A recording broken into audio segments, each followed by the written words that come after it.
Hello everyone, today we have new video review, and as you can see, this time we are going to talk about fresh release from ICM. It's molded in 1/35 scale, and it's actually not a one kit but three of them in one box. You can see that it's named as a Battle of France Spring 1940, and box art is quite self-descriptive, so you can see everything what you will get here. But what kinda interesting for me is whether we get in the figurines as well, or it's just for the box art's sake. So we have a commercial sample here, so that's why we will be able to find out in this video. And you can notice that the box size is standard for such kit. Here is comparison with my hand. We have also kit number here is DS3515, and let's check what is on the side. So here we have some information about the kit. It's quite heavy box, by the way, and we have the short history note as well as the info about the actual plastic part. So we have 290 parts for SD KFZ251. Also we have 302 parts for SD KFZ251 AUSP A208, and we also have the Einheitspkw KFZ281. So here you'll get 208 parts, and we also get several sets of figures. So I can see 4 figures for the German infantry, 4 figures for the German command vehicle crew, and also 4 figures German drivers, and also we get the German infantry weapon and equipment. So it's really a huge combo, and all this comes in a 1/35 scale. So let's open it because everything is sealed with the tape, and I will have to cut it through, so just give me a second to do it off the camera for the sake of being fast. And the previous kit of this series of the Battle of France, we also reviewed it, so you can find it easily on our YouTube channel. As you remember, it featured French vehicles, while now we are getting the German ones. So for some modders it will be an interesting offer. And because this is a quite tall box, it's a bit tricky to open, so just give me a second to remove this top cover. I will be faster if I will be doing it off the camera, so that's why I'm doing it off the camera, and then we will take a closer look together. I wonder why ICM keeps fitting such, let's say, really tight covers on their kits, but there's nothing what we can change, I guess. So just give me a second to remove it. Okay, so here it is. I removed this top cover. It doesn't provide any protection, it's printed only in the cover, so it's more for the, let's say, purpose of the box art. And when we open this box, here is what we have inside. So all sprues, actually all kits are separated into several plastic bags, and as you can guess, these are basically the same kits which you can buy separately. We even reviewed them separately, but now you can get them all together, and for some modders this will be actually a good chance to get everything without spending extra. So now we are going to start with SD KFZ251. It's a half-track vehicle, as you remember. And ICM actually produced several boxings of this vehicle, so you can find their reviews on our YouTube channel, as I said before. So here, for example, we start with this large frame, which is dedicated to hull parts. And as you can see, this assembly should be quite straightforward, so it's just a matter of combining these panels together. We also get some internals, for example, engine, and it would be a wise idea to think how to expose it, because it would be a shame to hide the engine and suspension parts just inside. And if I flip it over this sprue, here you can see that we also get the guiding elements, so it's not just the plain panels, and it will be more or less easier to align everything together. Next, we continue with clear parts. So here we have parts which will not be necessary for this vehicle, as far as I remember. Only the windscreen maybe. So here you can see these glasses, and they look quite fine. I'm not sure if this kit, this release actually features the masks templates, but again, as I said before, maybe we'll only need the lenses for the headlamps, and that will be pretty much all. This thing I won't be even opening, because here we have the vinyl tires and vinyl tracks, nothing special, and in my opinion this is something worth replacing for some metal or resin alternative, so that you can get a better looking result. Next we continue with a pair of identical sprues for the suspension parts, or for the drivetrain. So if I zoom out, you understand what I'm talking about. And as you remember, we are dealing here with a half-track vehicle, so that's why we have a lot of road wheels as well as the wheel rims for the front wheels. And everything looks cool, so it's just a matter of combining all these parts together. Do not forget that these sections actually have the rubber bandages around, so you have to be careful while painting all this stuff, but it's not such a difficult thing, it's just repetitive, and you have to do it for both sides, as you remember, so it's not something you can easily avoid, and you should be ready for this. Next we continue with the sprue, which is filled with various internal equipment parts. We have the radio station, we have engine parts, we have also some parts for the suspension, as far as you can see, Pioneer tools which are molded together. So overall quality looks fine, even the thinnest parts, they're molded nicely, so it's just a matter of getting them onto your vehicle. And the last sprue for this kit, here it is.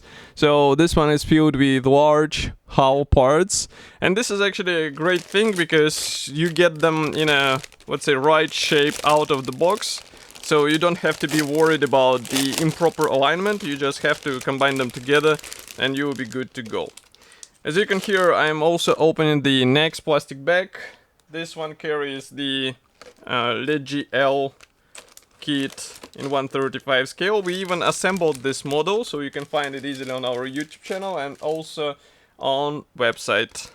And it turned out quite a nice kit, to be quite a nice kit with the interior parts.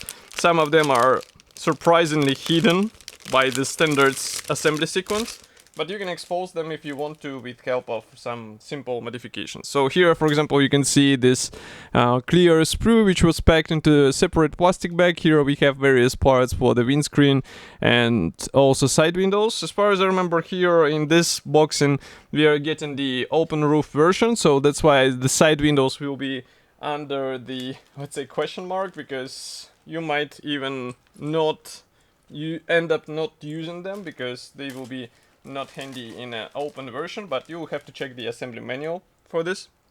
Next we continue with the pair of identical sprues. So here we get the mix of various parts.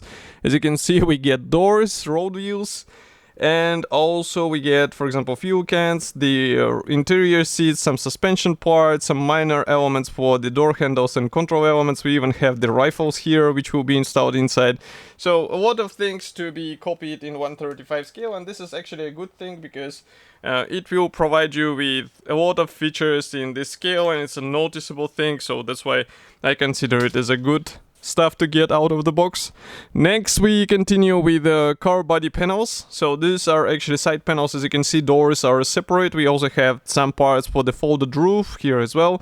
So it's just a matter of combining all this stuff together, and of course the separate doors might come handy for some diorama purposes, so it's up to you whether you would like to use this, but still it's nice to get it out of the box without any additional modifications. Now just give me a second to align everything on my table. Okay, next we continue with engine parts, and also you can see the spare wheel here. As you can see, everything is quite simple, but do not be fooled by the scale. As you can see in comparison with my finger, these are really tiny parts, and some of them can be installed only with tweezers. When I was building this vehicle, I struggled a bit with the really tiny bits because they require careful placement and also the careful separation from the sprue because they are quite thin and it's easy to break them with the simple plastic cutters. Next we continue with the last gray plastic sprue for this vehicle. Here we have the main chassis, which is molded as a single piece part, and this is actually a great thing which simplifies the overall assembly process.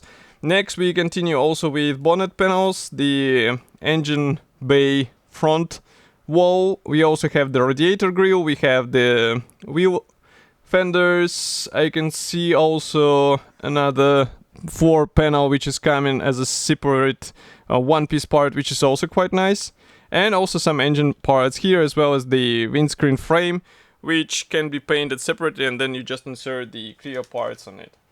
Next we continue with another plastic bag for SD KFC, but as far as you can see, it's pretty much the same set of parts. I'll just show it like this, because there are only minor differences between what we saw in the first package. It's better to focus on the figures which are included here, so just give me a second. Because, as you remember, we have 3 sets of figures included here. So I'm opening the first one, and I have to say that ICM figures are quite nice. Even Tamiya was included in them, so that's why there is nothing to be worried about. So here, for example, you can see the some of the figures. I guess these are the German drivers, maybe. But overall, parts design is typical for 1/35 scale. It means that we get the separate hands, 1-piece torso and 1-piece heads. So it's just a matter of combining them together, but be careful because there are no guiding elements whatsoever. So you should pay attention to how these parts will fit together in order to get more or less convincing appearance, because otherwise it will be really tricky to let's say, get the smooth connection between the hands and torso, for example. Next, we continue with another sprue. So here we get another portion of the figures. Obviously, you do not have to use them all at once, because, as you remember, we have in total 12 figures in this kit. And in my opinion, there is no, I would say, obligation to use all 12 at once. And you can save some for your future builds, and this will be actually a good idea. So it's up to you whether you would like to go this way. But here you can see that quality is pretty much the same and design is the same as what we saw on the first sprue. Next, we continue also with various equipment for German soldiers. So here, for example, you can see the armament and some tools. And also here we have the bullet tubes, and everything looks really good. And one more sprue with the figures. So again, pretty much the same design. And again, we do not have any guiding elements here, so be careful while joining all this stuff. But I think it should be possible to get a nice fitment without any additional modifications. And as for the assembly manual, here is quite an interesting situation, because as I said before, we have 3 kits of the vehicles, which were released as a separate kits before, so that's why we get the assembly manuals for each of these separate releases. And for this we have this special folder, which is quite nice, but if you open it, here inside you will find the assembly manuals for the separate kits. So they're pretty much the same, that's why I think there is no point in checking them one by one. But as you can see, for each figure we get even for each of the figure sets we get a separate set. And of course, if I open it, here inside you will find a Decal Sheet, which should be handy to copy the same markings which were in the solo release. I think the kit numbers should be here. Actually, they made the... As you can see, we have the kit number and we have also the DS3515, which is today's kit number. So let's see if the markings are different. As far as you can see, they are pretty much the same, but the assembly manual was renewed. I guess maybe there are some corrections based on the previous feedback from us. Who knows? Because all these manuals are actually updated. So, all in all, we get a really huge combo out of several kits in 1/35 scale, and in my opinion, this is a great chance to get them all at once without trying to track all the separate kits one by one. And price is quite reasonable if you consider what you are getting here. Of course, you don't have to use everything at once, as I said before, so it might be a good opportunity for some solo projects as well. And it should be already available. You can get it in Modelimex webshop, for example. Of course, I will be happy to hear your opinion about such a list. Do not forget to write it here in the comment section below. If you like this video, press the like button and subscribe to our YouTube channel. And I will see you in the next video review as usual. Thank you for joining me together today on this video. And stay tuned and bye.